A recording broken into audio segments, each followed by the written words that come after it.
السلام علیکم ګرانو شاګردانو ګرانو محصلینو ګرانو کتونکو امید لرم چې ان شاء الله تاسو ټول به روغ جوړ یې د خیر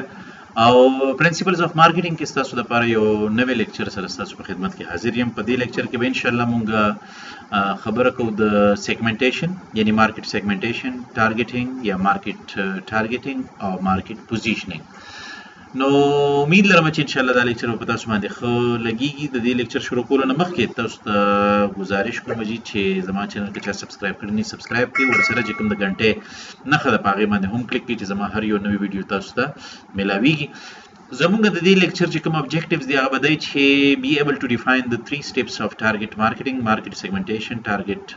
marketing and market positioning. ټارګټ مارکیټینګ کې چې موږ سره کوم درې مختلف سټیجز مرحلې دي، یو مارکیټ تقسیمول، دویم مارکیټ په نښه کول او دریم مارکیټ کې داسې خوبیانې لټول چې هغه نورو کمپنیانو تر اوسه پورې د هغې ګیپ یا د هغې خلا یا د هغې خالي ځای چا نه پوره کړی، د هغه موږ پوره کوو. انډرسټینډ د میجر بیسس فار سیګمنټینګ کنزیومر اینڈ بزنس مارکیټس او دې نه علاوه نو هاو کمپنیز آئیډینټیفای اټریکټیو مارکیټ سیګمنټس اینڈ هاو دے چوز ا ټارګټ مارکیټینګ سټریټجي. زموږ یو مقصد به د دې لیکچر نه دا هم وي چې موږ دا هم معلومه کړو چې دا کمپنیانې کوم په دې مارکیټ کې لګیا دي، مختلف شیان څیزونه تولیدوي یا جوړوي او هغه په مارکیټ کې خرڅوي، نو دا دوی څنګه پیدا کړي دي. نو موږ به ان شاء الله دغه طریقې سره به هم موږ دا طریقې به هم موږ زده کوو، مختلف قسمه تګلارې، مختلف قسمه مارکیټینګ سټریټجیز دا به هم موږ معلومو. او دې نه علاوه comprehend how companies position their products for maximum competitive advantage. competitive advantage تاسو ټول ته پته دی چې کله یو کمپنی داسې یو سیز تولید کی یا په یو سیز کې داسې خوبې پیدا کی چې کمی خوبې د نورو مارکیټونو په نسبت یا د نورو کمپنیانو په نسبت باندې ډېرې زیاتې ښه وي او د نورو کمپنیانو نه په دوی په هغه خوبو باندې یا په هغه پروډکټس باندې یا په سرویسز باندې مخکې تللی شي او مقابله کوونکي کمپنیانو نه ښه کاروبار کولی شي، ګټه ترلاسه کولی شي، نو هغې ته کمپیټیټیو اډوانټیج ویل کېږي. او یو چې کوم مونږ کیس سټډي په دې لیکچر کې به انشاءالله ډسکس کوو هغه پراکټر اینډ ګیمبل اگزامپل دی، مثال دی. یعنی تاسو ټولو ته پته دی چې پراکټر اینډ ګیمبل یو ډېره غټه کمپني ده چې دې ته P&G کمپني هم ویلی شي او په ټوله دنیا کې به مختلف ځایونو کې دی مارکیټ لري، یعنی مختلف قسمه شیان چې دی نو هغه تولیدوي. او تاسو ته پته چې P&G چې دی نو sells multiple brands within the same product category for a variety of products. بالکل جی مختلف قسمه شیان په یو پروډکټ کې مختلف قسمه پروډکټس دی تولیدوي جوړي. brands feature a different mix of benefits and appeal to different segments. مختلف قسمه segments دي، مختلف قسمه مارکیټونه دي چې د هغې دپاره دوی مختلف قسمه شیان یا خدمات تولیدوي او په هغې باندې خرڅوي. has also identified different niches within certain segments او بعض داسې وړوکي مارکیټونه هم دي رانیولي دي چې هغه ډېر زیات امپورټنټ دي او د هغې نه هم دوی ګټه ترلاسه کوي. بل product modifications are useful او په دې پروډکټ کې چینجز راوستل دا هم ډېر زیات ضروری دی. لکه یو پروډکټ ټول عمر نه تولیدول که نه، نو یو پروډکټ تاسو جوړ کړئ په هغې کې بیا وخت سره سره تاسو ګورئ دا کمپنیانې نوې نوې خوبیانې جمع کوي، نوې نوې خوبیانې راولي او هغه په دې پروډکټ کې اچوي او موږ ته په مارکیټ کې نوې پروډکټ په شکل کې وړاندې کوي. لکه Tide offers 7 different product formulations to serve different niches need. د مارکیټ مختلف قسمه مارکیټونو ضرورت پوره کولو لپاره په یو ټایډ تاسو ته پته ده چې دا واشنګ پاوډر دی د کپړو وینځلو لپاره یو پروډکټ دی چې پاوډر خرڅېږي، په هغې کې مختلف قسمه وي چې دی وایي چې 7 قسمه مختلف قسمه پاوډر دي هغه دی استعمالوي او مختلف قسمه مارکیټونو ته هغه وررسوي. نو P&G باره کې به مونږ انشاءالله ډسکشن کوو، خبره به کوو، اگزامپلز به مونږ د دې مخلو، خیر د نورو کمپنیانو به مخلو تر دې پورې چې تاسو ټولو ته پته وي چې لکه مونږ مختلف قسمه پروډکټس مختلف قسمه کمپنیانې په دې کې د مثال په تور باندې ډسکس کوو. اوس مارکیټ سیګمنټیشن څه ته ویلی شي؟ مارکیټ سیګمنټیشن مراد مونږ اخلو dividing a market into distinct groups with distinct needs, characteristics or behavior who might require separate products or marketing mixes. مارکیټ سیګمنټیشن په اسانه پښتو کې مونږ دې ته وایو چې مارکیټ تقسیمول. نو لکه موږ د دې ډیفینیشن ته موږ وګورو نو موږ وایو مارکیټ سیګمنټیشن نه مراد یو داسې پروسس دی یو داسې پروسه ده یا یو داسې پروسس دی چې په هغې کې موږ مارکیټ په وړوکي ګروپونو کې تقسیموو. اوس وړوکي ګروپونو کې موږ ولې تقسیموو؟ ځکه چې د هر یو ګروپ نیډز یعنی ضروریات، کریکټریسټکس یعنی خصوصیات او بیهیویر یعنی رویې دا د یو بل نه جدا وي، یو بل نه مختلف وي. لکه ځکه تاسو ته مثال درکمه، یو کمپنی که د الکانو دپاره شیان تولیدوي جوړوي نو که د جینکو دپاره هم هغه کمپنی شیان تولیدول شروع کړي نو لازمي خبره ده چې الګ کم پروډکټس استعمالوي، هغه پروډکټس چې جینکې استعمالوي یو بل سره به فرق لري. نو ګوري مارکیټ د کمپنی تقسیم کو، یو طرف ته میل شو او بل طرف ته فیمیل شو، یو طرف ته بوایز دویم طرف ته ګرلز، یعنی دواړه مارکیټونه مونږه د هغې نه ګټه ترلاسه کوو. د هلکانو دپاره بیل قسمه پراډکټ جوړو او د جینکو دپاره بیل قسمه پراډکټس جوړو. لکه اوس مثال په تور باندې که تاسو وګورئ نو د هلکانو چې کوم د لاس ګړۍ دي، په لاس باندې چې کوم ګړۍ دوی تړي که نه واچز ساتونه وغیره، نو هغه د هلکانو ډفرنټ سټایل کې وي او د جینکو په ډفرنټ سټایل کې وي. اوس که یو کمپنی صرف د هلکانو دپاره د واچز جوړوي، دا ګړۍ جوړوي، نو دوی به په مارکیټ کې صرف د هلکانو نه ګټه ترلاسه کوي. او که چېرته د جینکو دپاره هم دوی ګړۍ تولیدول ساعتونه جوړول شروع کړي نو یاد ساتئ چې د دوی ګټه به دوو ځایونو نه راځي، یو د هلکانو نه یو د جینکو نه. نو دې پروسس ته موږ څه وایو؟ مارکیټ سیګمنټیشن وایو، چې ټول مارکیټ په وړوکي حصو کې تقسیمولو ته مارکیټ سیګمنټیشن ویلی شي. اوس مارکیټ سیګمنټیشن کې بیا موږ سره مختلف قسمه اقسام دي. ګورئ تاسو ته دلته کې ښکاري یو طرف ته سیګمنټینګ کنزیومر مارکیټس دي، دویم طرف ته سیګمنټینګ بزنس مارکیټس دي، او دریم طرف ته یو موږ سره کنزیومر مارکیټس وي، یو بزنس مارکیټس وي، یو انټرنیشنل مارکیټس وي. درې قسمه مختلف مارکیټس دي. ټولو نه پهله به موږ وایو سیګمنټینګ کنزیومر مارکیټس. کنزیومر تاسو ټولو ته پته ده چې کنزیومر موږ هغه خلکو ته وایو چې کوم خلک پروډکټس واخلي او استعمال کړي، او کسټمر هغه خلکو ته ویل کېږي چې کوم خلک پروډکټس واخلي او هغه دوباره په پروفیټ باندې په ګټه باندې خلکو باندې خرڅوي، یعنی هغې استعمالوي نه هغه پروډکټ. نو سیګمنټینګ کنزیومر پروډکټ مارکیټ سیګمنټیشن کې ټولو نه پهله موږ سره مین ټاپک چې دی هغه سیګمنټینګ کنزیومر مارکیټس دي. د کنزیومر مارکیټونه تقسیمول، اوس د کنزیومر مارکیټونه څو دي کم دي؟ په دې کې ټولو نه پهله موږ سره ښکاري تاسو ته وګورئ دا موږ سره جیوګرافیکل سیګمنټیشن دی، دا موږ سره ډیموګرافیک سیګمنټیشن دی، دا سایکوګرافیک سیګمنټیشن دی، او اخره کې موږ سره بیا بیهیویرل سیګمنټیشن دی. نو هر یو مختلف قسمونه لري او د هر یو مختلف تشریح ده. جیوګرافیک سیګمنټیشن په دې کې ټولو نه پهله موږ سره یو قسم دی. دا ضروري نه ده چې اول نمبر باندې دا وي، دویم نمبر باندې دا وي، دریم نمبر باندې دا وي، نه، یو بل تاسو مخکې کولی شئ. دا د یو کمپني خوښه ده چې هغه څنګه قسمه کمپني وي، هغه به دې مختلف قسمه مارکیټونو ته ګوري او بیا به په دې کې هغوی خوښوي چې مونږ جیوګرافیک سیګمنټیشن کولی شو، مونږ ډیموګرافیک سیګمنټیشن کولی شو، مونږ داسې سایکوګرافیک یا بیهیویرل سیګمنټیشن کولی شو. خو مقصد دا دی چې تاسو ته پته وي که په سبا باندې تاسو په یو کمپني کې یا د یو کمپني تاسو شروع کړئ، د یو کمپني مالک جوړ شي په سبا، یا تاسو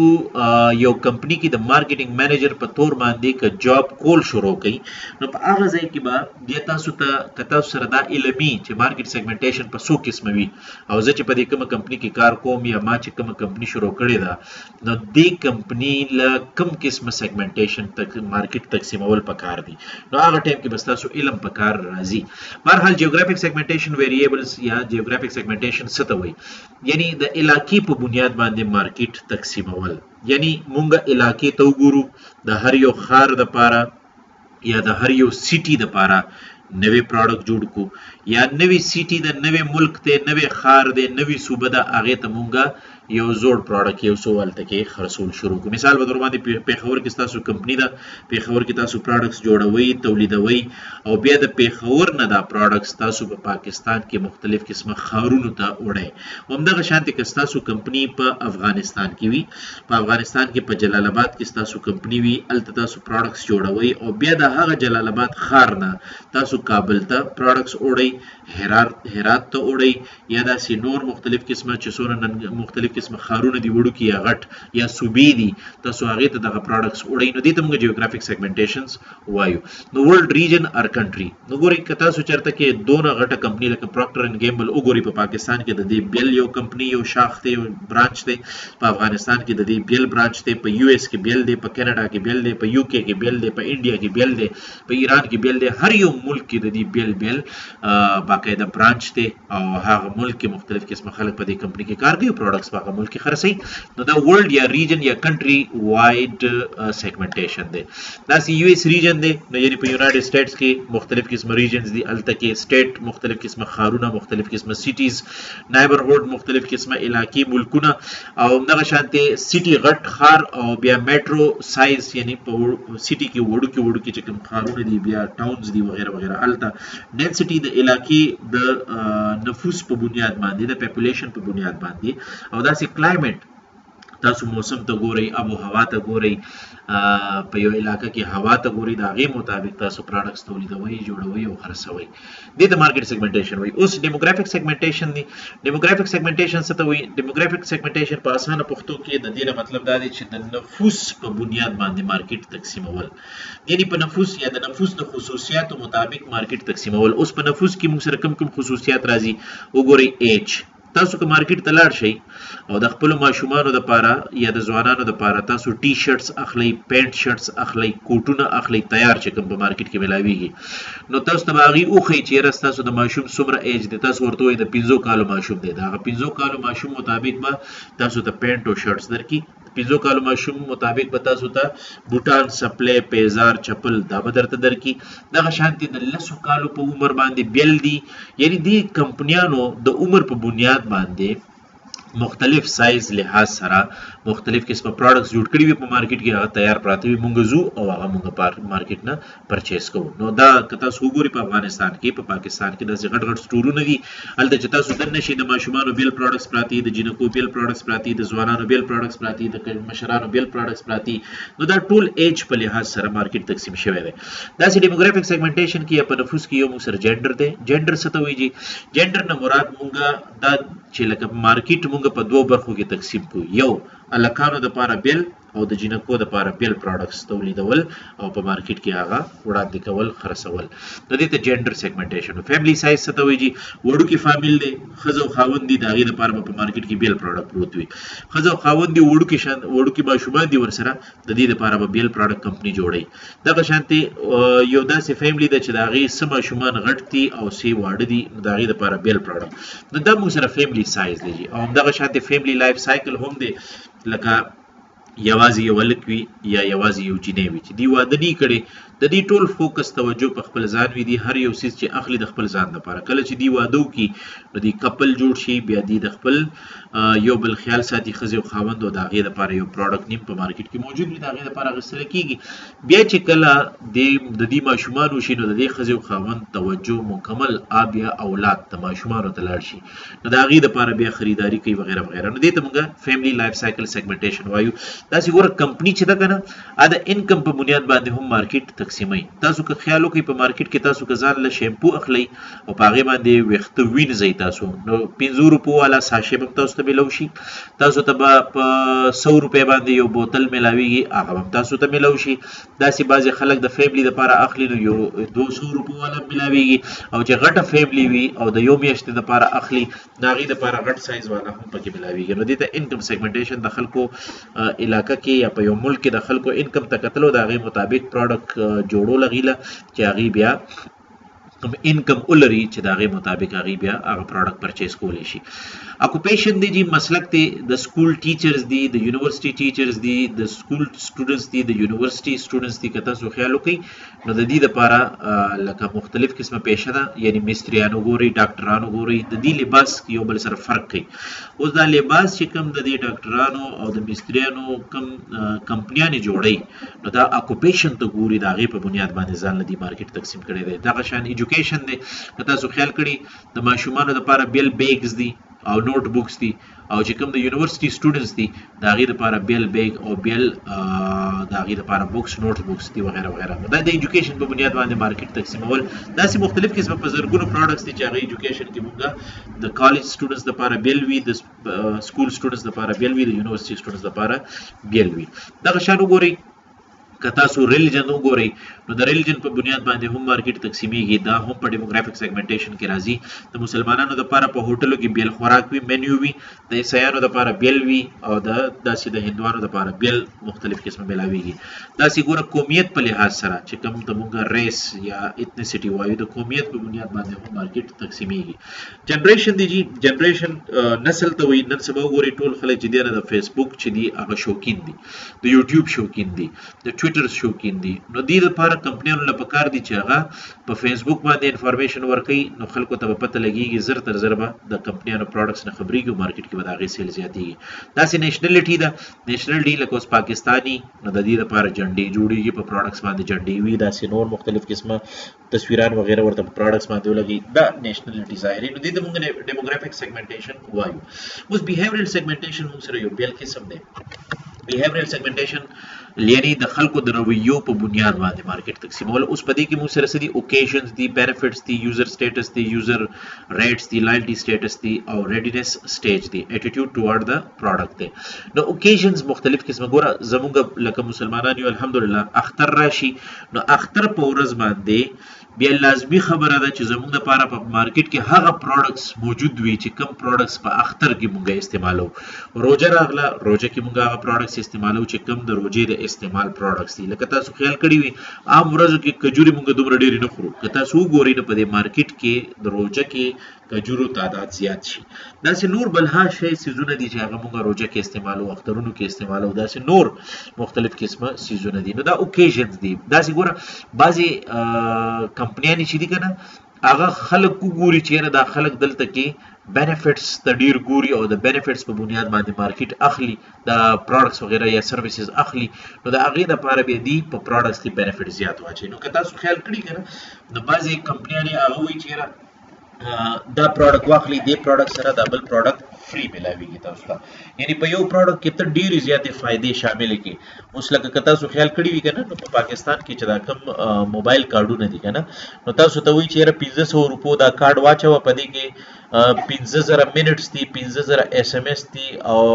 15000 ام بي انټرنیټ پکې تاسو ته فری ملاويږي لکه دا اوس تاسو ته مختلف قسمه پیکیج ملاويږي نو دا بلاش بینیفټس په یو سیس کې تاسو ته ملاويږي دا سي یوزر سټیټس دي بعضې خلک وګوري لکه شاید فری دی او داسې دغه دی محمد نبی دی داسې نور وګوري کلاړیان وګوري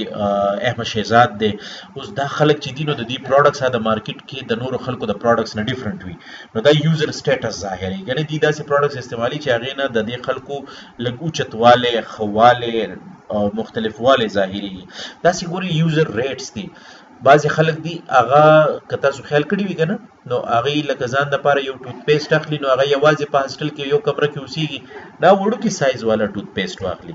او بعضې کمپنیانې داسې بعضې خلک داسې دي چې هغې یو فیملی وي نو هغه لږ غټ سایز کې هغه ټوت پیسټ واخلي دغه شان بعضې فیملی چې نو هغه ډېره غټه وي نو هغه بیا ډېر خلک یې پکې نو هغې بیا ډېر غټ سایز والا ټوت پیسټ واخلي نو خلک چې څومره مقدار کې یو څیز استعمالوي هغه مقدار مطابق کمپنی ولا پروډکټ جوړ کړي وي په مارکیټ کې کوي لایلټي سټیټس دي بعضې ګوري پروډکټس داسې دي چې هغه کنزیومر یا مصرف کوونکي بار بار استعمالوي نو کمپنیانې د داسې خلکو دپاره بیا ډېرې فایدې راوباسي او داسې ریډینس سټیج دی او نه مطلب بس چې په کوم ټایم باندې یو څیز مونږ تیار کړو یا تیار شي یو کمپنی تیار کړي بس په هغه ټایم باندې هغه استعمال شي او ختم شي نو دا موږ سره مختلف قسمه بیهیویرل سیګمنټیشن دی اوس موږ دې کې که وګورو په یو سټیج باندې موږ سایکوګرافیک سیګمنټیشن په دې کې سکپ کړی دی خو هغه زه تاسو ته دلته کې ښیم که تاسو خیال وکړئ سایکوګرافیک سیګمنټیشن دلته کې موږ ته ښکاري په 3 نمبر باندې سایکوګرافیک سیګمنټیشن نه مراد یعنی موږ سایکولوژیکل د خلکو لایف سټایل ته وګورو موږ د هغې مطابق موږ پروډکټس جوړ کړو د خلکو سوشل کلاس اپر کلاس میډل کلاس لوور کلاس ته وګورو د هغې مطابق موږ پروډکټس جوړ کو په مارکیټ کې خرڅ کو او داسې پرسنالټي بیسډ سیګمنټیشن دی د خلکو پرسنالټي ډیفرنٹ وي اګریسیو پرسنالټي کنزرویټیو پرسنالټي دا غي مطابق پروډکټس جوړولو په مارکیټ کې خرڅول نو دا سایکوګرافیک سیګمنټیشن دی اوس سیګمنټینګ بزنس مارکیټس دي نو په دې کې بیا موږ ډیموګرافیک سیګمنټیشن کې موږ سره څوک راځي انډستری دا کمپنی سایز دی لوکیشن دی نو دا موږ ګورو بیا پکې ریټینګ ویریبلز دي روزمره استعمال والا چې کوم سيزونه دي لکه ټیکنالوژي شو یوزج سټیټس شو بعضي سيزونه روزانه ډیر زیات استعماليږي لکه سټیشنري وغیرہ او داسې کسٹمر کیپبلیټیز ته خلک ګوري چې څنګه کار پاغي باندې کولی شي هغه شانتي ولا پروډکټس جوړي پرچیزینګ اپروچز د مختلفو کمپنیانو جدا جدا وي وړو کې کمپنی وي کم سيزونه اخلي غټه کمپنی وي زیات سيزونه اخلي داسې سچويشنل فیکټرز دي په بزنس مارکیټس کې هم چې لکه بعضي پروډکټس هغه एकदम په کار شي کنه لکه یو کمپنی جوړی نه خو چې کله ورته وي بل کمپنی ورته وي چې موږ داسې سیس جوړ کړو هغه شانتي ورته په هغه ټیم باندې جوړ کی داسې سپیسیفیک اپلیکیشن بعضي پروډکټس داسې وي چې هغه یو خاص مقصد لپاره استعماليږي عام طور باندې هغه کمپنیان نه استعمالي او دغه شانتي سایز اف اورډر ا ډیپند کوي زه د یو کمپنی پروډکټس پرچیز کوم یا یو کمپنی د خپل کاروبار لپاره پروډکټس پرچیز کوم نو لازمي خبره ده زبته نه شل سيزونه اخلم بل غټه کمپنی د ابته نه 200 واخلي بل غټه کمپنی د ابته نه 0 واخلي وغیرہ وغیرہ نو دا مختلف قسم دي نو دته موږ بزنس مارکیټ سیګمنټس سیګمنټینګ بزنس مارکیټس وایي نه مارکیټ د کاروباري مارکیټ شه دي نو هغه په وړو کې حصو کې تقسیمول دا سه انټرنیشنل مارکیټ کته سو ګوري کنه لکه یو کمپنی دا سه کمپنی وی کنه لکه پراکټر اینڈ گیمبل کمپنی چې کوم مثال ما تاسو ته درکو کنه کوکا کولا واخلي پیپسي واخلي پراکټر اینڈ گیمبل هونډا ټویوټا کته سو خیال وکړئ نو زم چې داسې ملک بنی چې د دې پروډکټ په پاغي کې نوي نو اوس یو کمپنی داسې ده چې هغه په هر یو ملک کې کار کوي نو دا غیب خپل مارکیټ څنګه تقسیمي ناغي چې جیوګرافیک سیګمنټیشن کوي کنه اب څه ته ګوري اب نوې ملک ته ګوري نوې کنټری ته ګوري نوې صوبې ته ګوري چې کوم ځای ته دا غي پروډکټ نه دی تله التبدي پروډکټ وړلو کوشش کوي دا اکونومیک فیکټرز به دی په نظر کې ساتي پاپولیشن انکم اور لیول اف اکونومیک ډیولپمنٹ یو ملک چې څونه ترقی کوي کوم طرف ته روان وي دی باغه طرف ته رواني پکې هغه طرف ته پروډکټ جوړي مارکیټ کې به خرڅي دا چې ودی پولیټیکل اینڈ لیګل فیکټرز ته هم ګوري په دې باندې باقاعده ما لیکچر تاسو سره جوړی کړی دی به تاسو کتلی هم وی پولیټیکل اینڈ لیګل فیکټرز دی ټایپ سټیبিলিټي اف ګورنمنت مانیټری ریګولیشنز اماونت اف بیوروکراسي ایټسټرا دا ټول په نظر کې ساتي دا سه کلچرل فیکټرز به هم په نظر کې ساتي دا غي مطابق په انټرنیشنل مارکیټ دی تقسیمي اوس راځو یو ډیر ضروری ټاپک ته چې دا ټول مارکیټ سیګمنټیشن کله مونږ کوو کنه نو مونږ ګورو چې داسې طریقې سره مارکیټ تقسیم کو چې دا هغه مارکیټ نه یا وړوکی ګروپونو نه موږ ته زیات نه زیاته فائدہ زیات نه زیات ګټه او پروفټ موږ ته ترلاسه شي اوس ریکوایرمنټس فار افیکټیو سیګمنټیشن د یو ښه مارکیټ تقسیمولو لپاره څه ضروری خبرې دي نو ګوري موږ سره دالي یعنی یو میجریبل تاسو چې کله مارکیټ تقسیموي کنه نو تاسو وګورئ چې دا مارکیټ میجریبل دی کنه مطلب څه میجریبل مطلب څه دی چې تاسو د دې اندازه د سایز په شکل کې لګولې شي د پرچیزینګ پاور په شکل کې لګولې شي او پروفایل اف سیګمنټ په شکل کې لګولې شي کنه یاد ساتئ دا هغه خلکو لپاره پروډکټ جوړوي چې کم خلک په تعداد کې ډیر زیات وي او د کوم خلکو چې پرچیزینګ پاور ډیر زیات وي لکه تاسو که خیال کړی وي کنه کلو کې پروډکټس دومره نه چې څومره په خاریو علاقو کې پروډکټس ډیر وي ولی کلو کې آبادی نفوس کم وي او په خاریو علاقو کې نفوس آبادی ډیر وي نو هر یو کمپنی خاریو علاقو ته زور کوي ولی الته د خلکو تعداد زیات وي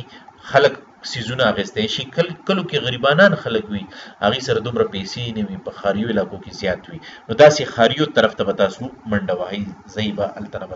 بتاسو پروډکټس خرڅوي دویم بتاسو دا ګوري مارکیټ مارکیټ خطر کې سره مارکیټ تقسیمولو لپاره تاسو به اکسیسیبিলিټي ګوري کین بی ریچډ اینڈ سرవ్ड ګوري یاد ساتئ دومره ټوپ به وهي چې څومره ستاسو وسته د دې مطلب دا دی کنه لکه اوس زمې مچې اوس لا ما په پیښور کې کاروبار شروع کړی نه دی او زمې مچې ټولې دنیا ته پروډکټ یو سم نه دې سره به زما کاروبار خرابېږي زه به کوشش کوم چې شروع د پیښور نه وکم زه به کوشش کوم چې شروع زه د جلال آباد نه وکم بیا په آرام زه مخکې زما او نورو ښارونو کې زه پروډکټ جوړول شروع کوم دریم نمبر چې کوم ضرورت مونږ لرو کومې خبرې ته د ښه مارکیټ تقسیمولو لپاره هغه سبسټنشل دی یعنی لارج اینڈ پروفیټیبل انف ټو سرو یاد ساتئ غټ مارکیټ طرف ته توجه کوئ او داسې مارکیټ چې هغې نه تاسو ته زیات نه زیات پرافټ ترلاسه کیدی شي. لکه مثال په تور باندې په یو علاقه کې تاسو وایي چې زه د ماشومانو دپاره پراډکټس جوړ کړم او یا تاسو وایي چې زه د ځوانانو دپاره پراډکټس جوړ کړم، نو وګورئ چې ځوانان په دې علاقه کې ډیر دي او که ماشومان ډیر دي. که ماشومان ډیر وي نو تاسو ماشومانو لپاره پراډکټس جوړ کړئ، او که ځوانان ډیر وي نو د ځوانانو لپاره پراډکټس جوړول شروع کړئ، ځکه چې هغې ډیر دي او تاسو ته به پرافټ هم ترې ډیر ملاویږي. بل ډیفرنشیبل ریسپونډ ډیفرنټلی. اوس تاسو ته زه مثال د موبایلو در کوم که نه. ګوره که تاسو هر یو کمپني وګورئ، سونی، سیمسنګ، آیفون اور اوپو، هواوی وغیره وغیره، دا ټولې کمپنیانې که تاسو غور وکړئ نو د دې کمپنیانو موبایلونه د یو بل نه څه دي، ډفرنټ دي. خو تاسو هغه موبایل اخلئ چې کم اخیستو دپاره تاسو سره پیسې وي، او په هغه پیسو کې تاسو ته ښه کیمرې والا موبایل هم ملاویږي، په هغه پیسو کې تاسو ته ښه لکه میموري والا موبایل ملاویږي، ښه سافټویرز والا موبایل ملاویږي وغیره وغیره، ښه سایز وي د هغې، نو دا ډیفرنشیبل دی. تم چې کوم یو پراډکټ جوړې که نه او کم مارکیټ تقسیمې، نو ته به هغه مارکیټ دپاره پراډکټ جوړې چې کم کې تا سره څه ډفرنس راتلی شي، د نورو کمپنیانو نه ته ډفرنس څه ورکولی شي. ایکشنیبل او یو کار یو داسې مارکیټ به ته انتخابې چې هغه مارکیټ کې ته عملي پراډکټ جوړولی هم شي، تولیدولی هم شي. هسې نه لکه زه ووایم چې زه د جازونو فیکټري کارخانه جوړوم، نو جازونو کې به پرافټ ډیر زیات وي، خو دا ایکشنیبل نه دی، دې باندې زه عمل نشم کولی، دا زه شروع کولی نشم. ها یو وخت به داسې راشي چې ته به دا هم شروع کړې، خو هغه وخت لا اوس نه دی. نو دا ریکوایرمنټس دي. بل ایوالویټینګ مارکیټ سیګمنټس. کله چې تاسو مارکیټ تقسیم کړئ که نه او بیا تاسو ګورئ چې په دې مارکیټ کې د ټولو نه بهترین مارکیټ زما لپاره کوم یو دی. لکه اوس زه تاسو ته ووایم که نه چې تاسو خپل مخې ته 3 مارکیټونه کېږدئ. یو د ځوانانو دپاره به زه پراډکټس جوړوم، دویم د ماشومانو دپاره به زه پراډکټس جوړوم، دریم د جینکو دپاره به زه پراډکټس جوړوم. دا 3 مارکیټ تاسو په 3 حصو کې په 3 ګروپونو کې تقسیم کړو. اوس ایوالویټینګ مارکیټ سیګمنټ د دریو کې د ټولو نه بهترین، د ټولو نه زیاته ګټه پرافټ ماته کوم یو مارکیټ راکوي، د دې معلومولو دپاره به تاسو د لاندې مرحلې چې دي دې باندې به ځان پوهوئ. نو سیګمنټ سایز اینډ ګروث ته به ګورئ، تاسو ګورئ چې هلکان ډیر دي، جینکې ډیرې دي او که ماشومان ډیر دي. کوم یو چې په دې کې ډیر وي هغه ستا دپاره د ټولو نه زیات ګټور وي. دویم سیګمنټ سټرکچرل اټریکټیونیس، یعنی لیول اف کمپټیشن ته وګورئ چې هلکانو دپاره تاسو پراډکټ جوړوئ نو په هغې کې نور کمپټیټرز شته که نشته دی. جینکو دپاره تاسو پراډکټس جوړوئ په هغې کې نور کمپټیشن شته که نشته. د ماشومانو دپاره تاسو پراډکټس جوړوئ په هغې کې نور کمپټیشن شته که نشته دی. دې ته وګورئ. کمپټیشن چې په څه کې کم وي هغه یو مارکیټ دغه کوي، سلیکټ کوي. سبسټیټیوټ پراډکټس څه کې کم ملاویږي هغه سلیکټ کوي. پاور اف بایرز چې په کم کې تاسو ته ډیر ملاویږي هغه سلیکټ کړئ، او پاور اف سپلایرز چې په کم کې کم وي هغه سلیکټ کړئ. نو ستاسو هغه سیګمنټ په مارکیټ کې کامیابي او تاسو ته به ترې ډیر پرافټ او ګټه ترلاسه کیږي. دریم موږ څه ګورو؟ کمپني ابجیکټیوز اینډ ریسورسز. خپل کاروبار ته وګورئ، خپل وس ته وګورئ، تاسو سره چې څومره پیسې دي چې تاسو کاروبار شروع کوئ نو تاسو هغې ته وګورئ چې په هغې باندې تاسو د دې خلکو دپاره پراډکټس جوړولی شئ که نه شئ جوړولی. یعنې تاسو سره پیسې لږې دي او په پراډکټ جوړولو باندې خرچه ډېره راځي، نو هغه مارکیټ به یا هغه سیګمنټ به تاسو نه انتخابوئ. اوس موږ ګورو ټارګټ مارکیټینګ سټریټجیز. undifferentiated یعنی ماس مارکیټینګ، ډیفرنشیټډ سیګمنټډ مارکیټینګ او کنسنټریټډ یعنی نیش مارکیټینګ او مایکرو مارکیټینګ یعنی لوکل یا انډیویژوال مارکیټینګ. ټارګټ مارکیټینګ سټریټجیز دا موږ سره مختلف قسمه دي، یعنی 4 قسمه دي. یو undifferentiated ماس مارکیټینګ. ګورئ ماس مارکیټینګ دې ته وایي چې تاسو یو پراډکټ جوړ کړئ او په جلال آباد کې هغه پراډکټ جوړوئ د هلکانو دپاره. اوس چې په افغانستان کې څومره ښارونه دي د ټولو دپاره د هلکانو دپاره همدغه پراډکټ تاسو جلال آباد کې جوړوئ او ټولو ښارونو ته افغانستان ته ورسوئ، دې ته undifferentiated مارکیټ ویلی شي. بیا ډیفرنشیټډ سیګمنټډ مارکیټ یا ډیفرنشیټډ یا سیګمنټډ مارکیټینګ. د دې مطلب سره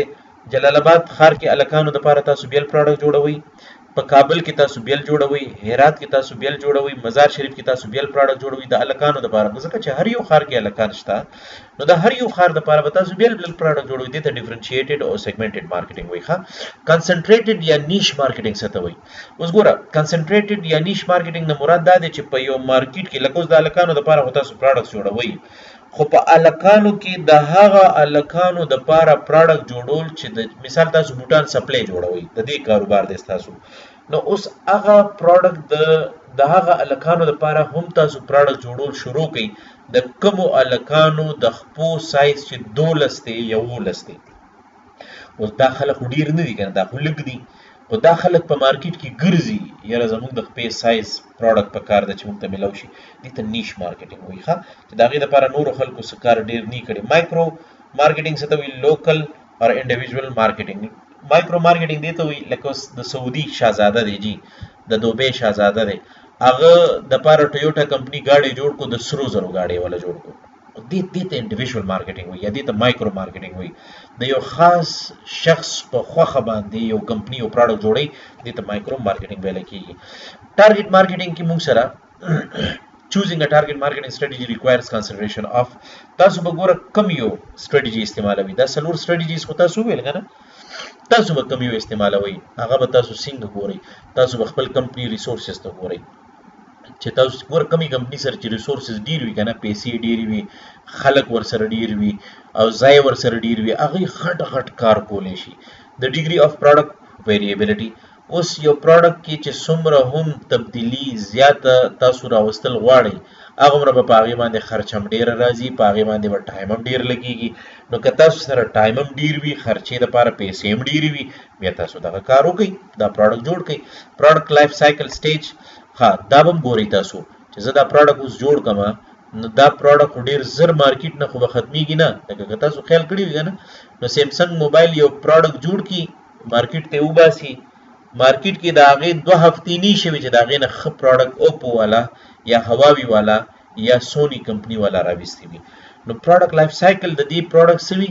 ډېر کم وي، ډېر زر هغه پروډکټ مارکیټ کې ختم شي. مارکیټ ویریبیلیټي، او اوس ګوره د موبایلو په مارکیټ کې د موبایلو مارکیټ ویریبیلیټي ډېره تیزه ده، یعنی په دې موبایلو کې ډېر تیزۍ سره چینجز تبدیلی راځي او کمپنیانې د هغه چینجز مطابق پروډکټ جوړوي، مارکیټ کې خرڅوي. کمپیټیټرز مارکیټینګ سټریټیجیز، او د موبایلو کمپنیانو که تاسو وګورئ مارکیټینګ سټریټیجیز د دې یو بل سره ډېر زر تغییر کوي. نو داسې مارکیټ ته که ته راځې که نه، نو تا سره پیسې هم ډېرې پکار دي، قابل خلک هم در سره پکار دي، ځای هم در سره ډېر پکار دی، چالاکي هم ډېره پکار ده وغیره وغیره.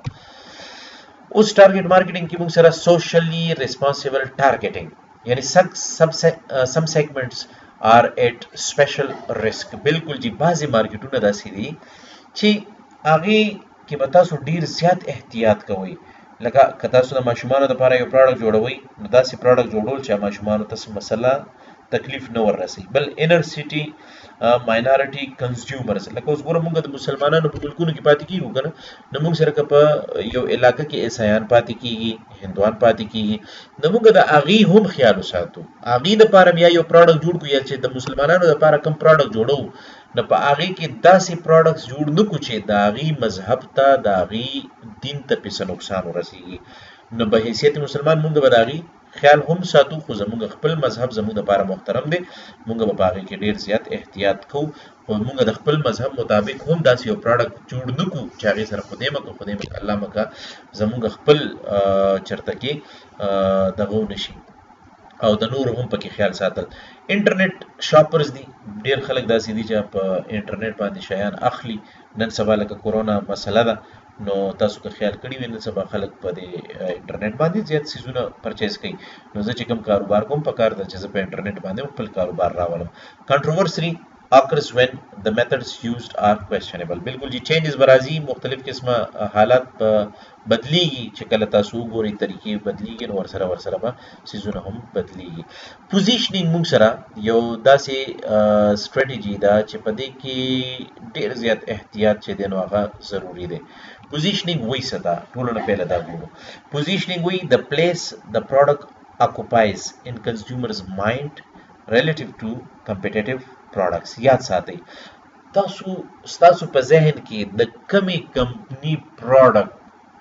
ډېر زیات ځای جوړ کړی دی، دې ته پوزیشنینګ ویلی شي. لکه مثال په توګه باندې ته کم یو موبایل پرچیز کې، ستا ذهن کم یو موبایل ته ځي، پهله سیمسنګ ته ځي، سونی ته ځي، آیفون ته ځي، چې ته هغه پروډکټ بار پرچیز کې اخلې، نو هغه پروډکټ کې څه خوبیانې دي، څه خاص خبرې دي چې هغه ستاسو خوښېږي، په دې وجه باندې تاسو د هغه کمپني پروډکټ اخلئ. نو د کومو خوبیانو په وجه چې ستا په ذهن کې د هغه پروډکټ ځای جوړ دی دې ته پوزیشننګ ویلی شي. typically defined by consumers on the basis of important attributes. بالکل جی یو پروډکټ تاسو ځکه استعمالوي چې په هغې کې به بعضې خوبیانې ستاسو ډېرې زیاتې خوښېږي. اوس لکه مثال په طور باندې ما سره اوپو موبایل دی، نو زه اوپو موبایل زه ولې ساتم؟ اوپو موبایل زه ځکه ساتم چې د دې قیمت کم دی، د دې کیمره د نورو نه ډېره زبردسته ده، په کم قیمت کې زیات میګا پکسل والا ده سیز ماته ملاویږي، په کم قیمت کې ماته زیات سپیس میموري والا سیز ملاویږي، نو زه ځکه اوپو اخلم. نو دا پوزیشننګ دی جی. پوزیشننګ، چوزینګ ا پوزیشننګ سټریټجی. تاسو چې کله یو پروډکټ جوړوئ نو تاسو هم دا کوشش کوئ کنه چې یاره هر یو کنزیومر زما پروډکټ خوښ کړي، زما په پروډکټ کې چې کومې خوبیانې دي د دې کمپیټیټرز د پروډکټ نه ډېرې وي او ښه وي او کنزیومر زما پروډکټ طرف ته زما د خوبیانو په وجه باندې راشي. نو ګوري آیډنټیفاینګ پاسبل کمپیټیټیو ایډوانټیج. که تاسو په خپل پروډکټ کې خوبیانې راوستل غواړئ نو اول به خوبیانې لټل غواړئ. تاسو ګورئ لکه اوس تاسو سیمسنګ والا چې یو نوی پروډکټ وباسي که نه اب ګوري چې اوپو والا په دې کې څه ورکوي او داسې په دې دغه کې هواوی والا په دې کې څه ورکوي، داسې سونی والا په دې پروډکټ موبایل کې څه ورکوي. نو سیمسنګ به وایي چې یاره سونی والا، هواوی والا، اوپو والا په موبایل کې دا شی نه ورکوي، دا به زه ورکوم. دې ته پوزیشننګ وایي. بس پروډکټ سروسز چینلز پیپل or image can be sources of differentiation. نو choosing the right competitive advantage. چې کله تاسو صحیح competitive advantage انتخاب کو نو how many differences to promote یاد ساتئ ډیر زیات به ستاسو دا پروډکټ په مارکیټ کې کامیابیږي. which differences to promote او تاسو یاد ساتئ چې کم ډیفرنسز تاسو ته ملو شو بس دا هغه ډیفرنسز په بنیاد باندې تاسو مارکیټ چې دی نو هغه مخکې وړی شئ.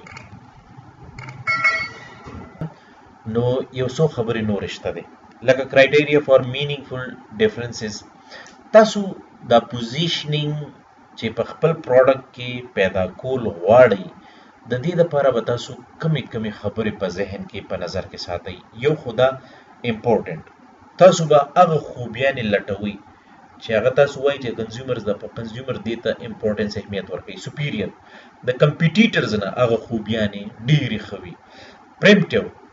کنزیومر چې کله هم دا پروډکټ پرچیز کوي نو چې پیله ستاسو د کمپنۍ پروډکټ پرچیز کوي. ډسټینکټیو او هغې ته صفا پته لګېږي چې یاره زما دا پروډکټ د دې نورو کمپیټیټرز د پروډکټ نه ډفرنټ دی. کمیونیکیبل او بل دا چې ستا په پروډکټ باندې ډېر زر ګوره کنزیومرز پوه هم شي. او افورډیبل چې ستا پروډکټ د هغې جیبونه برداشت کولی شي، یعنې ته په کمو پیسو کې ښه خوبیانې ورکول یاد ساته ستا مارکیټ به ورسره غټېږي، پروفیټ به زیاتېږي. او پروفیټیبل ستا پروفیټ به هم ورسره سیوا کېږي. نو دغه څیزونه په ذهن کې ساتل. پوزیشننګ کې موږ سره یو څو نورې خبرې هم دي. چوزینګ ا پوزیشننګ سټریټجی. تاسو چې کله پوزیشننګ سټریټجی انتخابوئ نو سلیکټینګ ان اوورال پوزیشننګ سټریټجی کې موږ سره یو څو خبرې دي. مور فار مور ویلیو پروپوزیشن، مور فار د سیم ویلیو پروپوزیشن، د سیم فار لیس ویلیو پروپوزیشن، لیس فار مچ لیس ویلیو پروپوزیشن او مور فار لیس ویلیو پروپوزیشن. ستاسو دپاره به خیر دا لږې مشکلې وي خو دې نه مخکې چې کومې خبرې موږ وکړلې بس هغه ستاسو دپاره کافي دي. اني هو مور فار مور ویلیو پروپوزیشن یاد ساتئ. تاسو به څه کوئ لکه څومره چې ډېره ویلیو ورکول غواړئ هغومره به تاسو ډېر زیات په دې کې کیر کوئ. مور فار د سیم ویلیو پروپوزیشن. بهرحال دې خبرو کې لږ شانتې اختلاف شته دی. زه نه غواړم په دې باندې به زه تاسو لپاره یو بل لیکچر جوړ کړم او فلحال به پوزیشننګ کې چې دا کوم مین خبرې دي دا به زه تاسو ته ختمې کړم. نو دې کې موږ سره یو څو خبرې نورې پاتې دي چې دا به موږ خامخا لږ مکملو. نو پوزیشننګ کې ګوره چوزینګ ا پوزیشننګ سټریټجی. نو ډیولپینګ ا پوزیشننګ سټیټمنټ. یو پوزیشننګ سټیټمنټ به تاسو په ریټن فارم کې راولئ چې تاسو ته پته یې چې یاره موږ په دې خپل پروډکټ کې دا خوبیانې اچو دا د کمپیټیټرز نه بالکل ډفرنټ دي او کنزیومرز به بالکل دا خوښوي. نو پوزیشننګ سټیټمنټ سمرایز د کمپنی اور برانډ پوزیشننګ. ایگزامپل 2 ټارگेट segment and need. Our brand is concept that point of difference. نو communicating the chosen position. چې کله تاسو دا مختلف قسمه خوبیانې یا ډفرنټ خوبي په خپل پروډکټ کې واچوله او دا خوبي تاسو کنزیومرز ته ور رسول غواړئ نو د ایډورټیزمنټ په ذریعه باندې د اعلاناتو په ذریعه باندې تاسو به د دې په باره کې معلومات زر تر زر کنزیومرز ته ورکوئ چې هغې ته پته ولګېږي چې مارکیټ کې نوی پروډکټ راغلو او دا نوی پروډکټ مارکیټ کې د نورو کمپیټیټرز د پروډکټ نه ډیفرنٹ دی. نو زما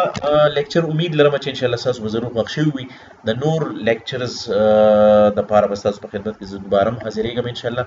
زه څه قسمه سوال وي ستاسو په ذهن کې پلیز هغه تاسو په کمنټس کې ماته په یوټیوب باندې راکولی شي. زما چینل سبسکرایب کړئ، نورو ملګرو سره شیر کړئ، د خپلو ځانونو ډېر زیات خیال ساتئ، ما په خپلو دعاګانو کې یاد ساتئ. د الله په امان.